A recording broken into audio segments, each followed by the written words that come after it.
Now is our time for meditation, so I invite you to get comfortable in your chair, get things out of your lap, those feet firmly planted on the floor.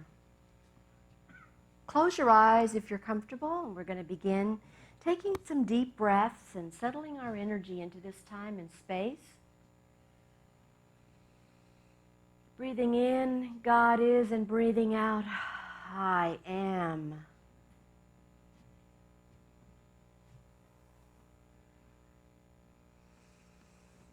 God is, I am. Feeling our shoulders relax. Feeling our body relax into the chair.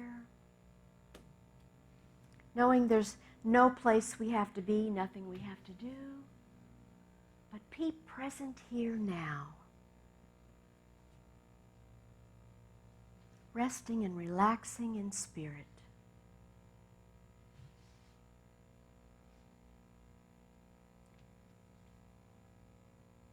And now I invite you to take a journey back in your life and let's examine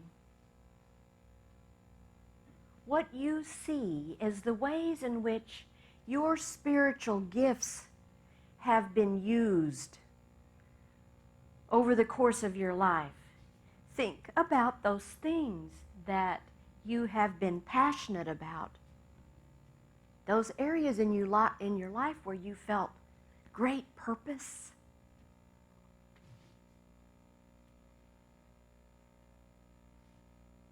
And how those spiritual gifts have grown and changed over the years.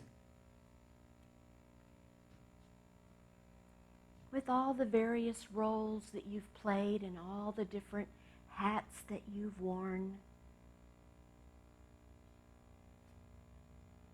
Just remember how much you have grown in spirit.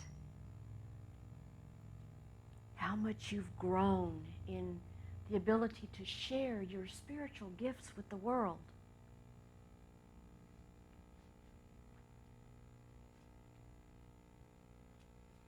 And as you see your breath going in and out of your heart space and see your heart expanding, I invite you to ask a question in the secret place of the Most High.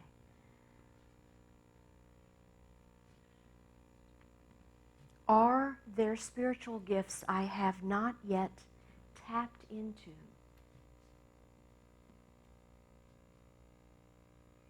Are there ways in which I should be using spiritual gifts that I have not yet recognized, especially in this time that we're living? And so I invite you to take that question into the silence for just a few moments.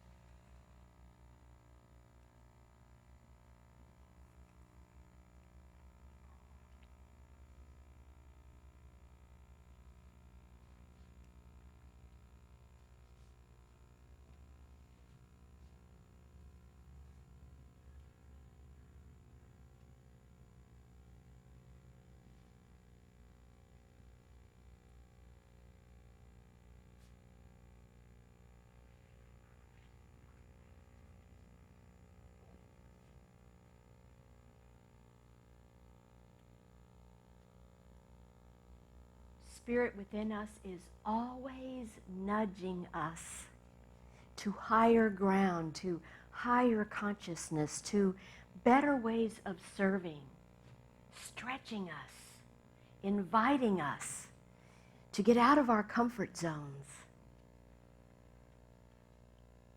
Are there spiritual gifts, greater gifts than we have yet to utilize, that are waiting, that Spirit's been nudging for us to tap into? There is no time like the present. So whether you got an answer now If you didn't, you may want to take this into your contemplation time. Take this into your meditation. And when you have more time alone, I invite you to ask if there are greater gifts. Are there ways in which the universe is waiting for you to serve in a different capacity, or just a different way for you to show up and be who God has intended for you to be? We're so grateful for this opportunity to think on these things, to contemplate what Spirit might have for us next. And so I invite you now to bring your attention back into the room. Wiggle your toes and fingers, and whenever you're ready, just open your beautiful eyes.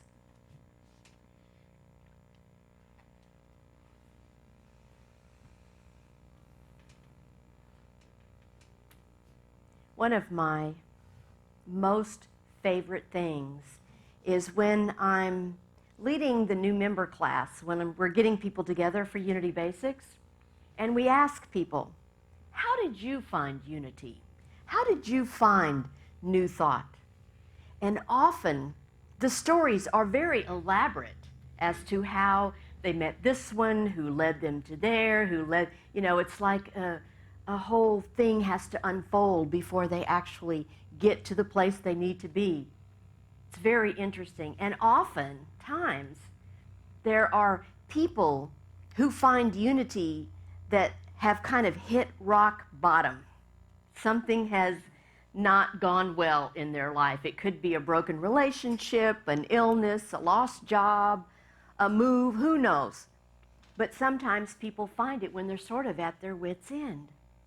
Well, Dr. Emily Cady says in Lessons in Truth, perhaps it's not too much to say that the majority of people first turn to God because of some weakness, some failure, some almost unbearable want in their lives. After having vainly tried in all other ways to overcome or to satisfy the want, they turn in desperation to God. I love the way she writes. This is welcome to the last week of Lessons in Truth in our Adventures in Faith program that we've been doing for, this is the 6th week now. We're coming to a close. And so today we're doing the last 2 chapters of the book, which is about using your spiritual gifts, and it's also about the unity of the Spirit. I think when Dr. Cady was talking about how people find unity, she understood and was trying to help us understand that we all have within us this instinctive desire for something more, something better.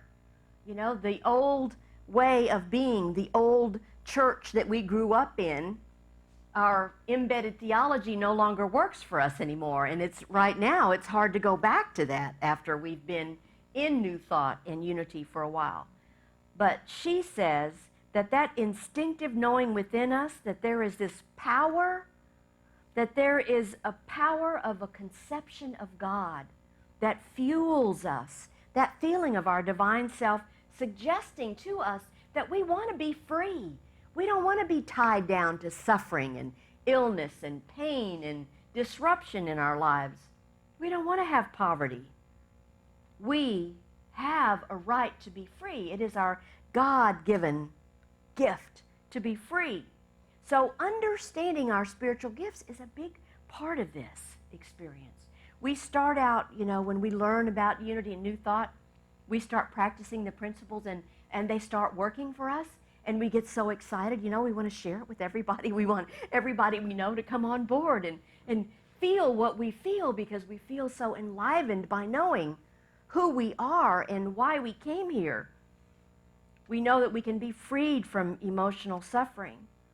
But what happens is when these things start to work for us, we suddenly discover that there's more to it than this divine supermarket that Jesus was talking about. It's so much more than just wanting and manifesting. It's much, much bigger than just the accumulation of stuff. it's really, really much deeper. He was talking about a way of life. He was talking about a way of living.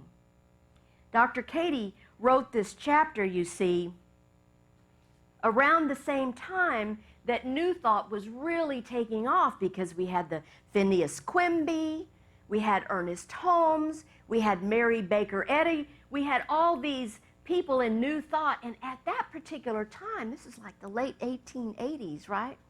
They were all concentrating on healing, and they were having magnificent success. There were people that were using these New Thought techniques, and they were getting well.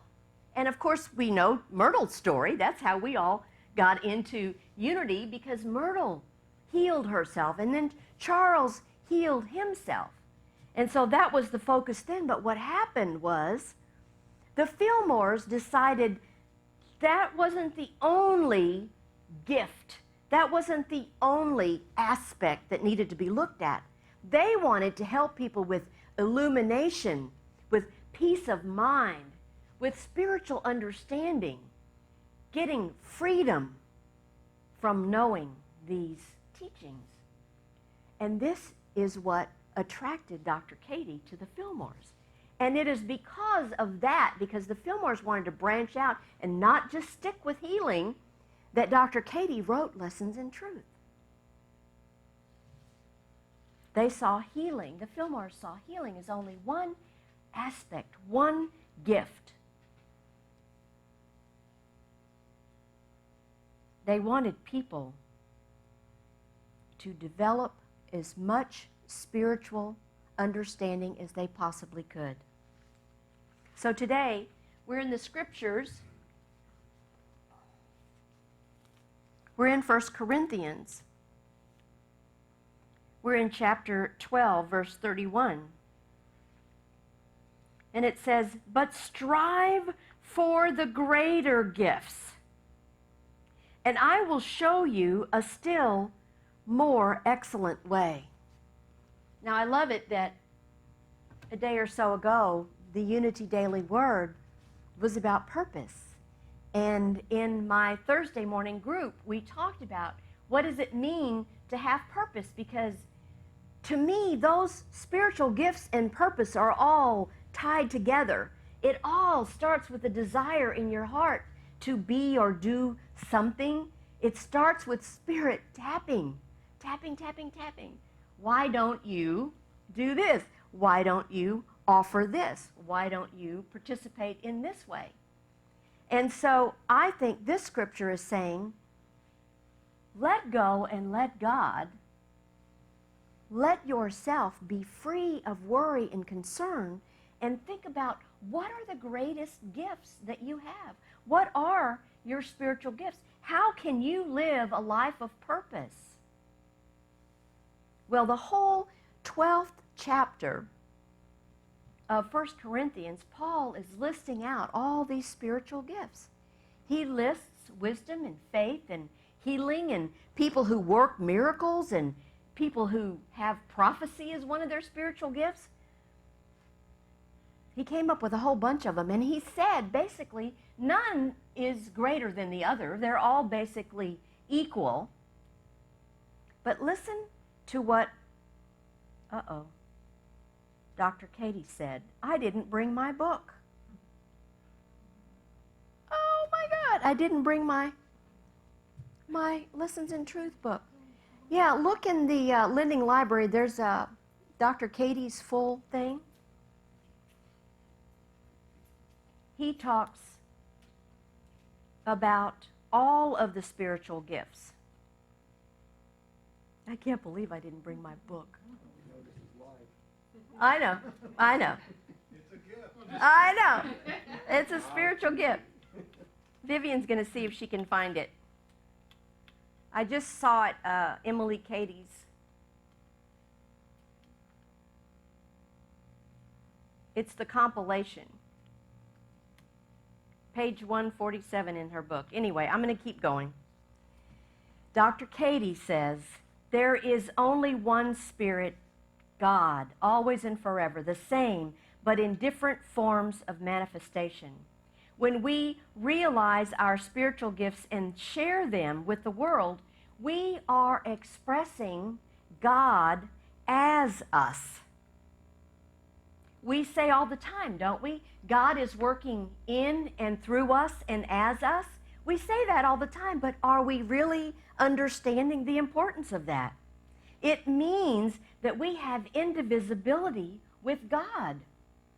Therefore, all of God's attributes, we have the potentiality to express each and every one of them all through us.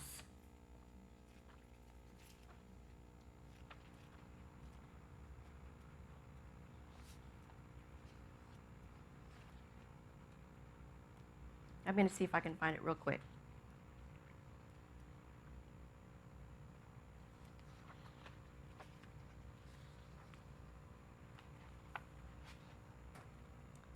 The time has probably come in your spiritual growth when you are no longer to cling to just one spiritual gift. God's thoughts for you are not as your thoughts for yourself. For as the heavens are higher than the earth, so are my ways higher than your ways, and my thoughts than your thoughts. So really, God always has a bigger plan for us, you see. We tend to live in our limited human selves. And what she's saying is that we have to realize our oneness in God. We have to realize that we're here to express all of God through us, not just one particular spiritual gift. We're essentially, as Jesus described, born again. So the first time we're born, we're always concentrating on the physical. All we concentrate on is what we see, what we take in with our physical eyes. But what happens is, when we're born again, is when we know from a spiritual place that we are one with God, and that everything, every aspect of God is part of us. And we have the potentiality to express any aspect of God, any aspect of the Spirit. We're just so used to being in the relative world, we get stuck there, thinking all of this is real, what we're seeing. And really, in spirit, we know everything is whole and well and perfect. So it is when we know that we are one with God, when we know with conviction that we know, that's really when our life begins. It's not in the first birth, it's in the second birth, when we're born again and know the truth. Each day, then, you see, is new and exciting because we know that we're eternal. We know that we're going to come back and do this over and over again until we get it right. And so we don't really sweat the small stuff, because what we're doing is we're learning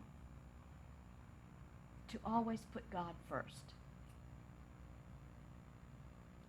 Everybody has spiritual gifts. And of course, after Lessons in Truth was written, then Charles Fillmore discerned the 12 powers and helped us to understand that there are 12 other aspects or attributes of God that we can also have within us. Dr. Katie says that realization of our gifts causes transmutation and transformation. So when failures or disappointments happen, we see them not as problems, but we learn to see them and call them good. This is what we call spiritual maturity. We are no longer living on this roller coaster ride of emotions, up and down, and, we're steady. We're seeing things, claiming them. Even if we don't like them, we're saying, okay, I wonder what good is going to come out of this challenge. I wonder what I'm supposed to learn from this. We just tweak our perception a little bit. Dr. Katie says if we call it all good, every effort that we make will be rewarded. So we're not here to just accumulate stuff. We're not here to just manifest and use the law of attraction to draw to us that which our heart desires. We're here to awaken spiritually and to grow in consciousness. And the one main way that we do that is by sharing our spiritual gifts. We're all talented. Some of it's music, some of it's writing, some of it's numbers, some of it's cooking. We all bring something. And because we share our spiritual gifts, we are making the world a better place. Only you have, like this individual snowflake, the gifts that you have. No one else in the whole planet has the same set of gifts that you have. So I invite you to affirm with me, God is expressing through me and as me. God's expressing through me and as me. And then claim that. So now we're moving into chapter 12, Unity of the Spirit. I love the last chapter of this amazing book. Dr. Katie is trying to help us understand how much we're alike with everyone else. Not to look for the differences, but to see the similarities. She gives an example of if you're standing at a fence and there's different sized knotholes, when you look through, what you can see is smaller to bigger to bigger.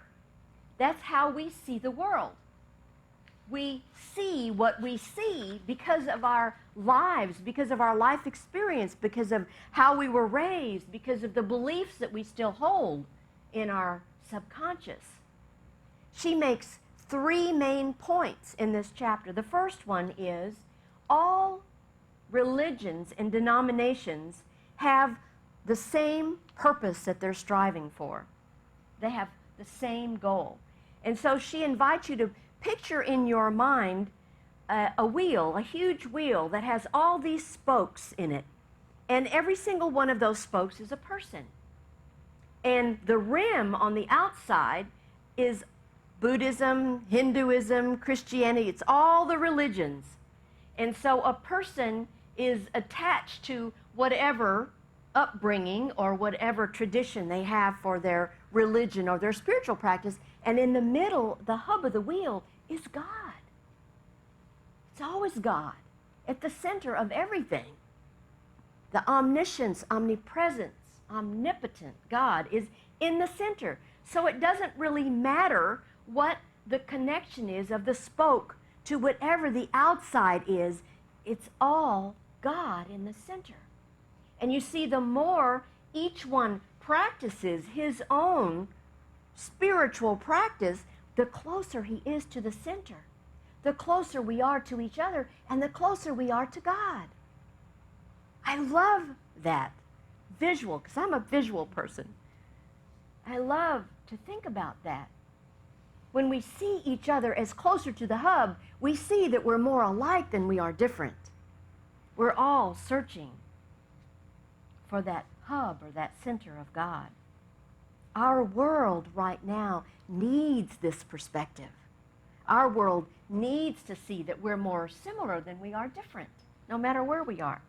The second point that she wants you to know is that as much as you love these teachings, and as much as you know they work, and as much as you would love someone in your family or a friend to get it, to get on board, to understand, to have this feeling that you have, to have this knowledge and this understanding of God that you have, it doesn't matter how much you try to get them, like pamphlets, books, read this, come to this website, do that.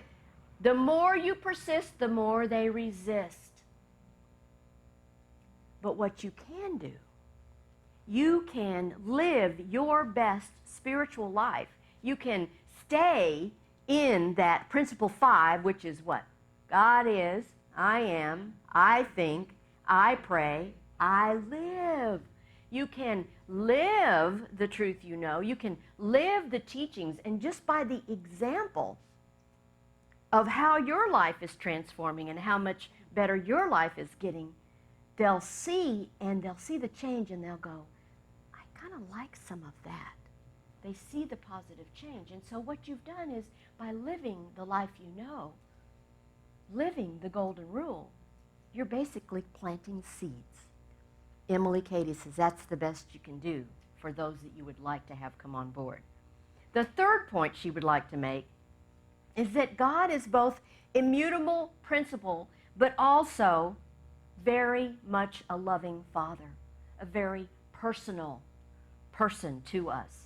Everywhere present, God is universal, all wisdom, all love, all power, but when you appeal to it, when you have a need and you ask, it becomes very personal.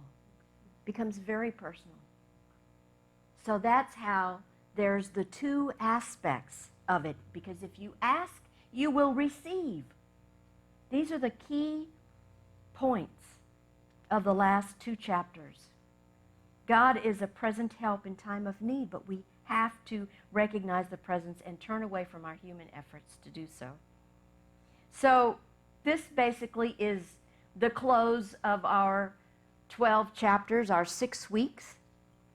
And we have had small groups going on, and we have had a Zoom class going on. And I asked Diane Clark, who has been participating in all of our Zoom classes, if she would come and share a little bit of her takeaway from our class together. Diane?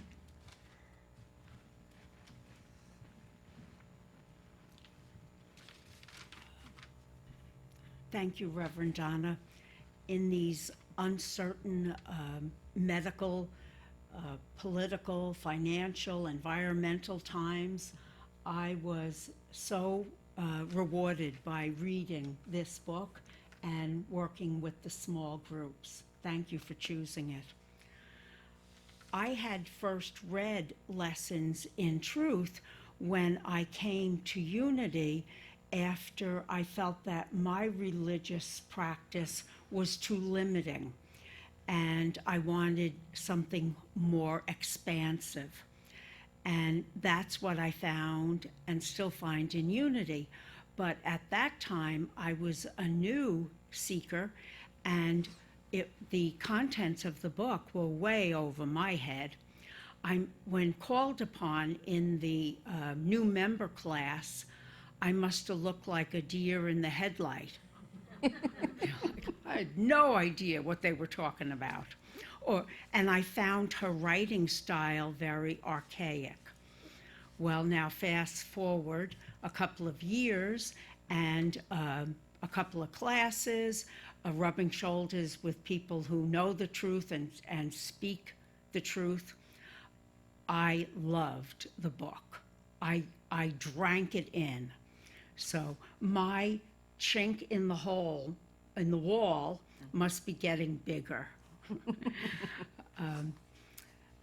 But the one area that is covered in this text that has always eluded me is the part on meditation.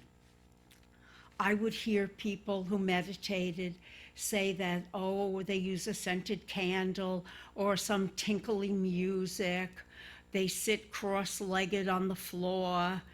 And after a couple of joint replacements, I'm not going there. But the setting this whole up to meditate sounded too complicated. And when I would do it, my mind was not peaceful. So I just stopped doing it and was very discouraged. But Dr. Cady makes it very simple. She writes that there is no need for all this straining and reaching out for him, that this Mother, Father, God that dwells in me is the center of my being, and there is no need for all this running around. A profound statement was, for me, that what I am seeking is seeking me. that was so powerful for me. She instructs, just relax, center my mind with a prayer, and thank God in advance for answering my prayer. So my prayer right now is, this is an example, Father, you make all things possible. Thank you. I know that that which I desire is on its way. And then just sit in the silence. There will be intruding thoughts, but now I ask them to take a number. I'll get to you later. And I have to listen for that still, small voice to give me my answer. It may be during those few minutes of meditation. It may be when I'm quiet and weeding in the garden. Recently, it was when I called a friend and told her what was on my mind. The next sentence out of her mouth was the answer to my prayer. And that's how it works for me. This book was written more than 120 years ago. It was the very first book that Unity ever published, written by one of the first female homeopathic physicians in the United States. She was 46 years old. It became, and still is, the core text for our Unity principles. And on the very first page, it says that the purpose of this book is to make our lives better through Christian principles. That's how it's working for me today. And in the silence, I will find my answers, and I look forward to hearing how these principles are working in your life. The God in me honors the God in you, and I wish you all a happy Thanksgiving. Thank you, Diane. Thank you so much. I think there were a lot of good takeaways from the class, and the part that we always enjoy the most is when we'd break into small groups and then everybody would come back and share what they learned. So it was a fun thing, even though it was on Zoom for most of us. We had a couple of groups that were meeting in person in small group, but our Zoom class was really kind of good. We had people from Texas too, so it was great. Thank you so much. So I know you want your little joke, so we're going to move into the little joke. There's a family gathered for Thanksgiving, and the family's eldest daughter decided to invite her college roommate home with her for that. And so they're all gathered around the table, and they're having their meal, and the family gets in this sort of heated discussion. And they go on, and it gets pretty lively and livelier and livelier, and all of a sudden they realize there's a guest in their midst, and they become very silent and still, and they're like horrified that they've, probably embarrassed themselves. And in the silence, the little girl that's visiting says to them, "It's okay. I grew up in a family too. Don't worry about me. I have a family."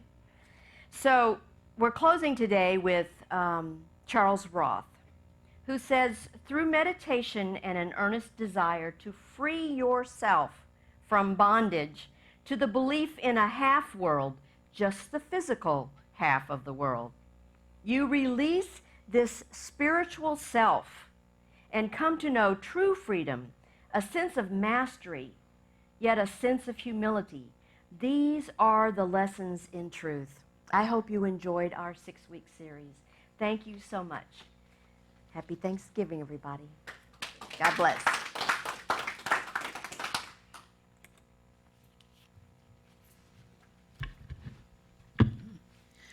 So this is the time in our service when we get to give back through that abundant flow that comes through us. And for those at home, if you would click on that donate button. Unity Church of Peace truly appreciates it. Now, affirm with me our blessing of gifts and tithes. Divine love through me blesses and multiplies all that I am, all that I have, all that I give, and all that I receive. Thank you, God, that this is so.